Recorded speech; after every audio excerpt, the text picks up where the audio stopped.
Maximehes.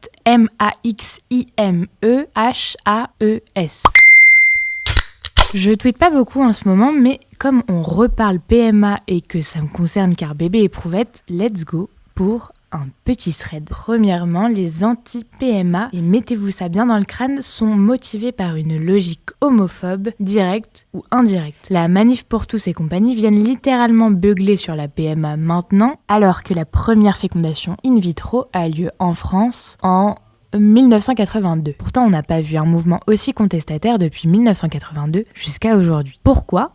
Réponse: la PMA n'est ouverte qu'aux hétéros. Ça montre bien que l'opposition de l'ouverture aux couples lesbiens n'est motivée que par une logique homophobe, directe ou indirecte. Logique homophobe directe, les couples lesbiens et homosexuels, c'est dégueulasse et contre nature, donc opposition. Logique homophobe indirecte, utiliser le prétexte hypocrite du droit de l'enfant. Opposition à la PMA pour couples lesbiens et homo. Entendons-nous bien, si le droit de l'enfant est fondamental, pourquoi je parle de prétexte hypocrite quand les anti-PMA l'invoquent? Parce que vous n'avez et n'entendrez jamais la Manif pour tous et compagnie s'en soucier au point de développer des solutions ou des aides pour les enfants dont les parents divorcent, un parent décède, etc. et qui se retrouvent seuls. Que dalle, rien. Pourquoi ? Parce qu'ils s'en foutent. Non seulement la Manif pour tous et compagnie s'en foutent de l'enfant en ne proposant aucune solution, mais ils s'en foutent aussi de la mère ou du père seul. Là, les anti-PMA développent leur nouveau cache-sexe, l'opposition de l'ouverture de la PMA aux femmes seules, car droit de l'enfant. Et comme dit précédemment, vous n'avez et ne verrez aucune solution proposée aux mères déjà célibataires. Pourquoi ?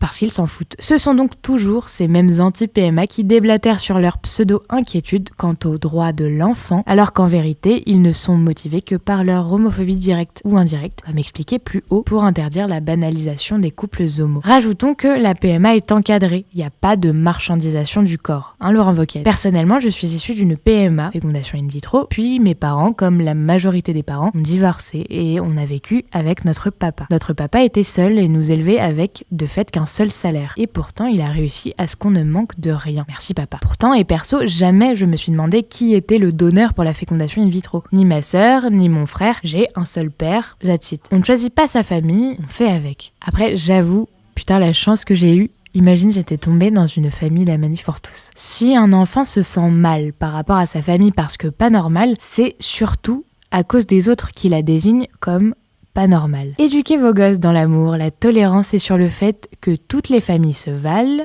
vous faciliterez déjà la vie des autres.